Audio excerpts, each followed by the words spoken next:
Assalamualaikum warahmatullahi wabarakatuh.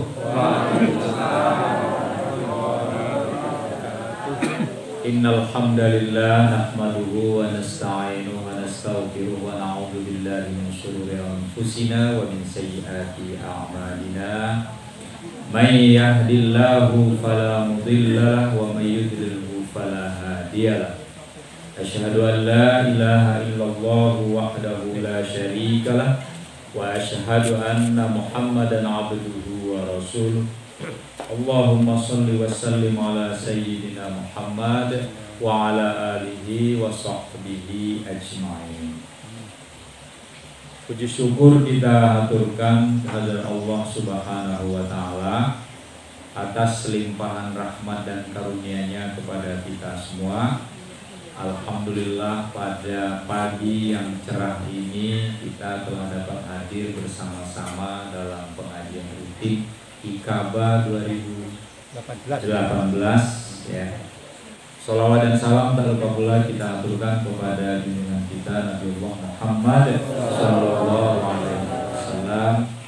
Monggo kita tetap istiqomah mengikuti dinul Islam, ajaran agama yang telah beliau wariskan untuk kita semua, dijadikan pegangan hidup kita yang akan menyelamat kita di dunia dan di akhirat, dan semoga kita nanti bersama beliau masuk ke surganya Allah Subhanahu wa taala. Amin ya rabbal alamin. Pada kesempatan ini yaitu tentang langkah meraih hidup bahagia. Nah, jadi saya yakin Bapak Ibu semuanya sudah bahagia ya. Tetapi bagaimana cara meraih hidup bahagia itu? Bapak Ibu pengen bahagia betul? Pengen gitu ya. Hidup bahagia, kemudian bahagia itu hati senang Bapak Ibu. Hati senang, pikiran senang, itu bahagia pengertian. Bapak Ibu makan senang, itu udah bahagia ya. Tapi kalau makan apalah we? Tempe, aduh tempe aneh gitu kan. Itu kurang bahagia itu dan kurang bersyukur gitu. Jadi kalau kita bahagia, wah alhamdulillah saya tadi sudah jamaah subuh ke masjid, pulang tadarus Quran, baca satu lembar, satu halaman, alhamdulillah bahagia gitu. Ketemu anak cucu bahagia, bekerja bahagia, ke sawah bahagia, ke kebun bahagia gitu. Bekerja, berdagang bahagia, ya. Karena memang kita ingin hidup itu bahagia. Lalu ada orang mengatakan kunci kebahagiaan itu harta. Bukan Bapak Ibu. Harta itu hanya salah satu pendukung kehidupan kita. Kita tidak bisa hidup memang tanpa harta. Tetapi harta bukan segala-galanya. Bapak Ibu, kalau kita mati, harta yang kita bawa cuma apa? Kain, kafan. Ada nggak selain itu? Tidak ada. Yang melekat di tubuh kita itu hanya kain kafan. Bapak Ibu punya deposito, oke.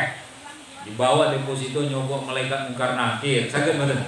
Tidak bisa, ya toh. Bapak Ibu punya perhiasan biar cantik menghadap mungkar nakir nanti, pakai gelang, pakai cincin gitu, boleh dibawa enggak? Enggak boleh. Bahkan orang yang semasa hidupnya pakai gigi emas, karena banyak tuh orang pakai gigi emas, gigi perak gitu, itu dilepas betul? Dilepas. Karena memang itu adalah bentuk harta dunia. Dan kita tidak boleh membawa harta dunia itu selain kain kafan. Itu diingat. Itu pun nggak boleh ada kantongnya Bapak Ibu. Gitu? Ada kain kafan kantongnya betul? Betul. Tidak ada kantong. Oh nyogok malaikat bawa duit semokah gitu ya. Tidak bisa. Yang kita bawa tuh amal ibadah kita. Makanya kalau kita hidup di dunia ini, silakan kita mencari kekayaan. Cari dengan cara halal, boleh, nggak apa-apa. Itu untuk dunia kita. Tetapi bukan melulu, bukan semuanya untuk dunia. Bapak Ibu punya uang, kita menunaikan ibadah haji ini pakai uang betul? Pakai, tidak ada gratis pergi ke tanah suci itu. Bayar, nunggu nih, suwe banget. Kalau zaman kreditnya kan berapa tahun rata-rata? 12 tahun gitu. Nah, itu lumayan ya toh. Jadi lama Bapak, apalagi sekarang. Semakin lama semakin panjang masa tumbuhnya. itu harta yang bisa menyelamatkan kita. Bapak Ibu punya uang, bisa nyelamatkan? Bisa, kalau uang itu disodakohkan. Bapak Ibu punya uang, bisa nggak menjadi kendaraan? Bisa, di surga jadi kendaraan. Kalau Bapak Ibu punya uang, uang itu dibelikan untuk hewan kurban. Karena itu, jadikanlah harta itu sebagai pendukung kebahagiaan kita. Bapak Ibu punya rumah bagus, tidak dilarang. Bapak Ibu kita ingin punya kendaraan yang bagus, nggak dilarang. Tapi sebagian harta yang kita miliki itu kita sedekahkan, kita bayar zakatnya, kita infakkan, kita bantu fakir miskin. Seperti tadi Pak Ketua bilang, untuk membangun pesantren itu bagus saya kira. Karena itu bisa menjadi amal jariyah yang pahalanya nanti senantiasa mengalir kepada kita walaupun kita sudah meninggal. Nah, persoalannya apa langkah-langkahnya Pak Taufik? Nah, ini yang akan kulo bahas, langkah meraih hidup bahagia tersebut. Yang pertama, langkah untuk meraih hidup bahagia itu adalah kenali Tuhanmu. Jadi kita mengenal Tuhan kita. Loh, memang ada orang Pak Taufik tidak mengenal Tuhannya? Ada Bapak Ibu. Coba lihat di kampung-kampung kita, mudah-mudahan tidak ada hari Jumat. Orang semua laki-laki pergi sholat ibadah Jumat. Tapi ada kadang-kadang bapak-bapak masih depan rumahnya, tangga saya ada kayak gitu kan. Padahal dia Islam. Kalau dia mengenali Tuhannya, mestinya dia berangkat Jumat. Tapi kok Yoda berangkat Muslim, bulan puasa, malah di luar. Saya tidak mengatakan ini siapa ya, tapi ada sebagian orang seperti itu. Rokok pas-bus itu. Padahal Ramadan, dan kita tahu dia Islam. Kalau melihat ibu-ibu misalnya masuk ke warung makan lalu bawa nasi bungkus keluar, kemungkinan dua, bisa untuk belikan anaknya, gak masalah di rumah anaknya masih kecil. Yang kedua ibu sendiri libur gitu loh. Aneh bapak-bapak, kok buatan puasa Pak? Kulo libur gitu. Adanya M gitu loh.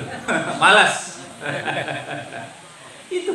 Nah, jadi Bapak Ibu, jemaah haji yang saya hormati, kalau kita ingin bahagia itu kenali Tuhan kita. Tuhan yang menciptakan alam semesta yang begitu luasnya. Bapak Ibu ketika naik pesawat waktu ibadah haji dulu itu kan berjam-jam itu antara 10 sampai 11 jam sampai berpikir ini kapan sampainya gitu. Padahal pesawat kecepatannya kayak gitu Bapak Ibu nggih. Tapi kita di atas udara berjam-jam. Padahal itu cuma dari Indonesia ke Saudi Bapak Ibu. Belum lagi kalau kita ke daerah yang paling jauh. Coba kita berpikir siapa yang menciptakan bumi sebegitu luasnya. Itu baru bumi, satu planet. Belum lagi bintang-bintang itu Bapak Ibu. Bintang yang kita lihat itu bisa jadi menurut teori ilmuwan itu bintangnya sudah mati. Yang kita lihat sekarang itu adalah perjalanan cahayanya. Berarti jaraknya seberapa jauh Bapak Ibu. Maka itu yang kita kenal. Siapa yang menciptakan itu semua? Tentu jawabannya adalah Gusti Allah. Maka kalau kita mengagumi betapa Gusti Allah menciptakan alam dan seisinya begitu indahnya dan begitu luasnya itu justru akan menambah iman kita kepada Allah Subhanahu wa taala. Kita bisa lihat firman Allah dalam surat Ar-Ra'd ayat 28. Alladzina amanu wa tatma'inna qulubuhum bidzikrillah ala bidzikrillahi tatma'innal qulub. Apa kata Allah?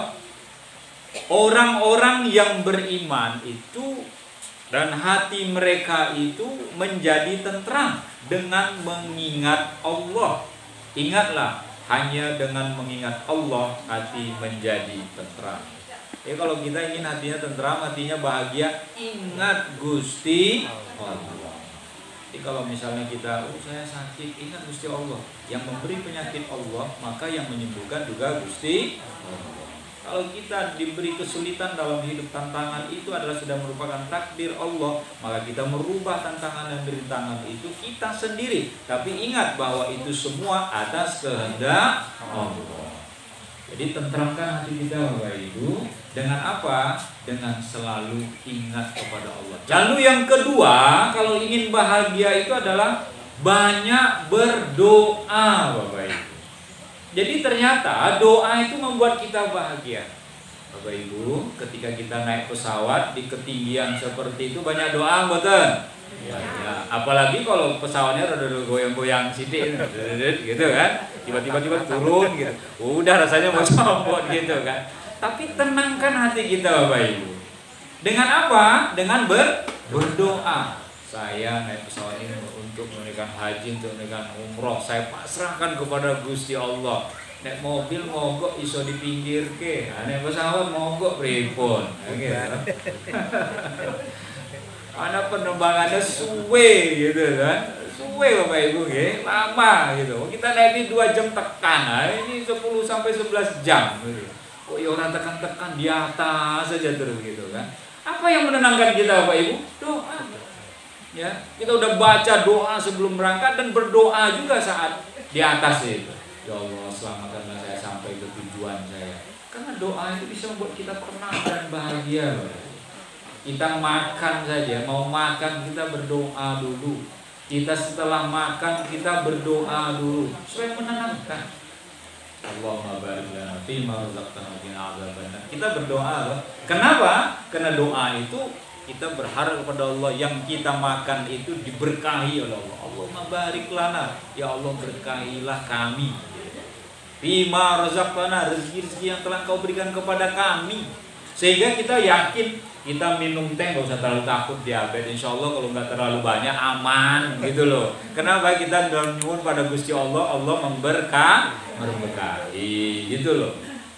Kita makan gorengan-gorengan asal nggak banyak, nggak watu gitu loh. Makan goreng tempe 10 gitu. Pol-polan ya, makan secukupnya. Karena Al-Quran bilang itu, ya, kulu washrobu wala tusrifu. Makanlah kalian, minumlah kalian, wala tusrifu. Jangan berlebihan. Sesuatu yang berlebihan tidak baik, ya. Duren aja halal loh Bapak Ibu kalau kita makan. Tapi kalau bikin mendem itu jadi haram. Ya, karena dalam dalam agama kita jelas itu sesuatu yang memabukkan itu haram. Ya. Itu kalau mabuk kena bojone enggak apa-apa. Saking cintanya gitu ya. Jadi Bapak Ibu yang saya hormati, banyaklah berdoa. Makanya kalau kita makhluk, kita selalu diminta banyak oleh anak kita. Kita kan harus sok nesu ya. Anak esok wis minta duit, jaluk duit, siang jaluk duit, bengi jaluk duit. Akhirnya kita ngomong, kowe ini bola balik jaluk wae gitu. Itu manusia. Gusti Allah tidak. Semakin sering kita meminta, semakin banyak kita meminta, itu semakin bagus. Buktinya apa? Semua yang kita lakukan dalam kehidupan kita ini selalu dimulai dengan doa dan diakhiri dengan doa. Tidur dimulai dengan doa, diakhiri dengan doa. Makan dimulai dengan doa, diakhiri dengan doa.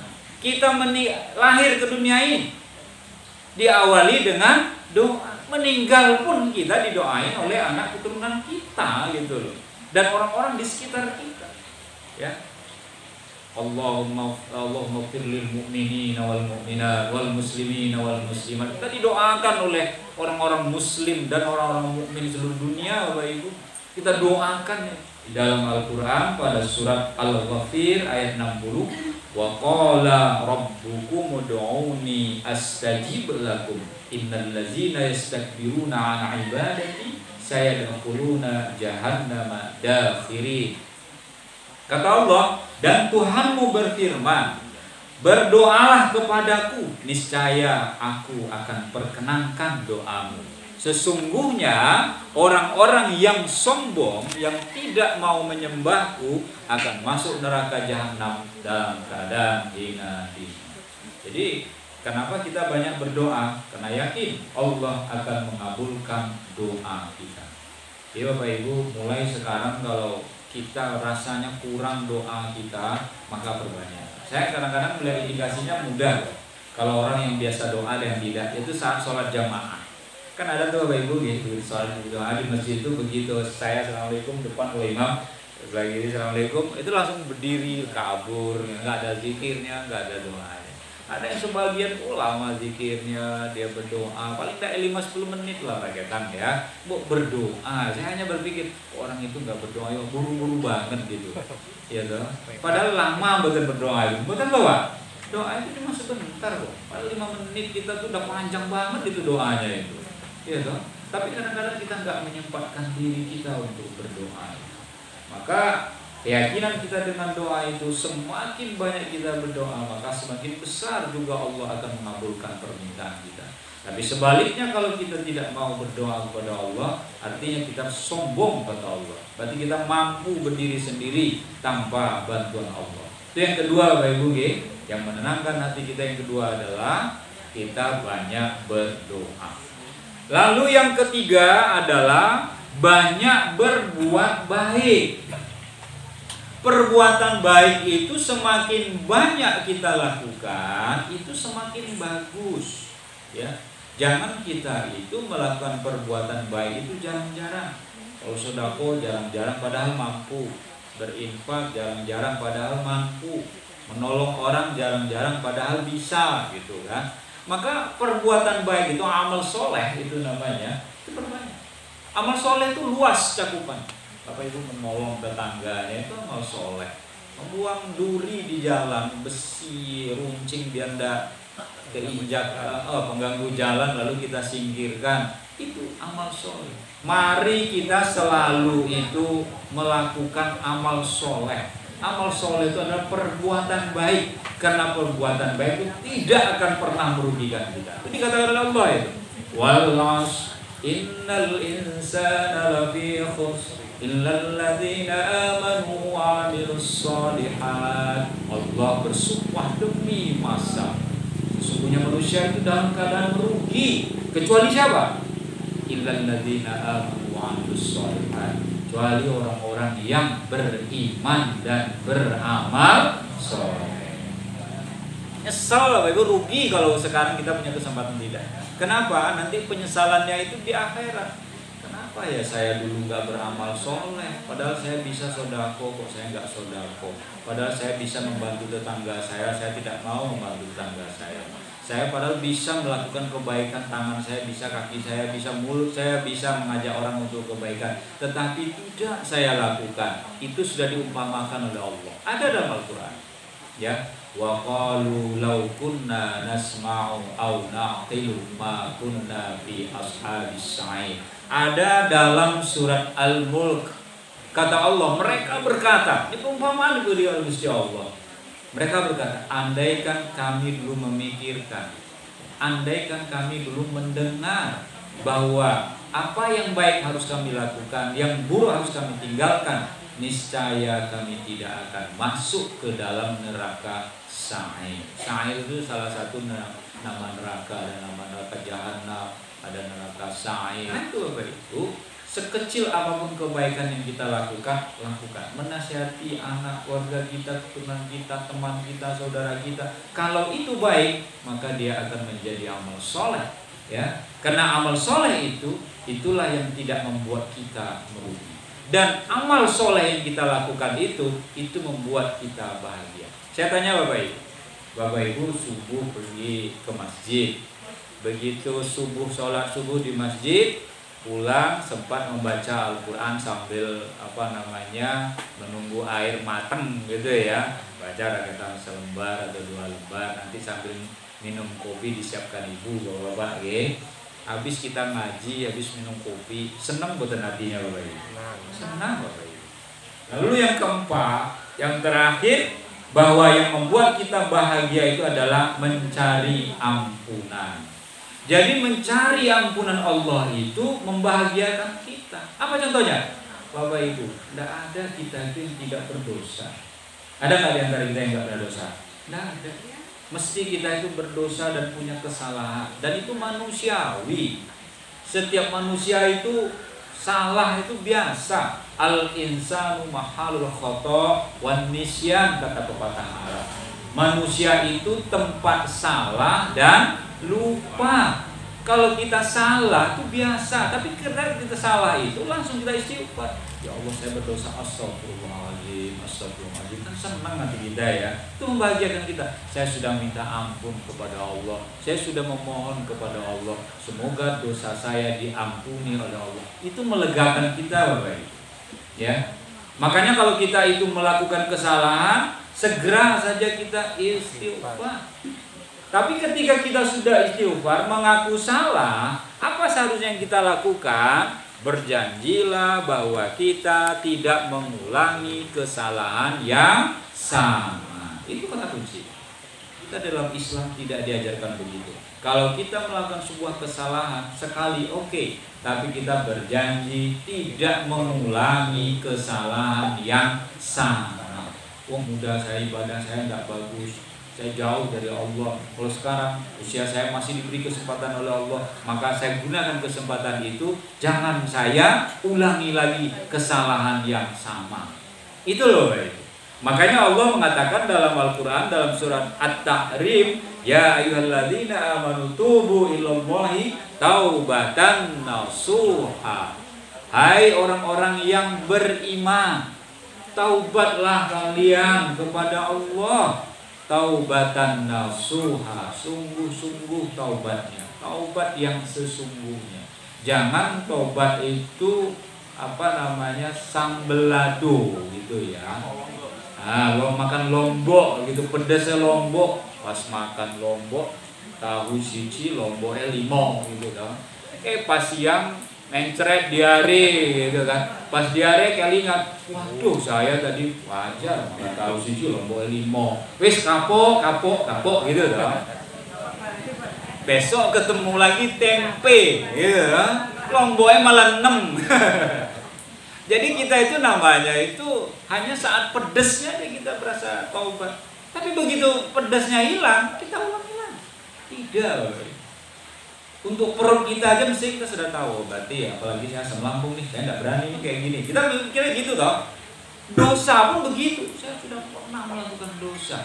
Berarti saya pernah melakukan kesalahan. Jangan saya ulangi lagi kesalahan ini. Sehingga kita bertaubat kepada Allah. Nah, taubat itu akan melegakan kita sebagaimana leganya Nabi Adam alaihi salam ketika taubatnya diterima oleh Allah karena beliau melakukan satu kesalahan, hanya satu kesalahan, yaitu mendekati pohon khuld, pohon keabadian.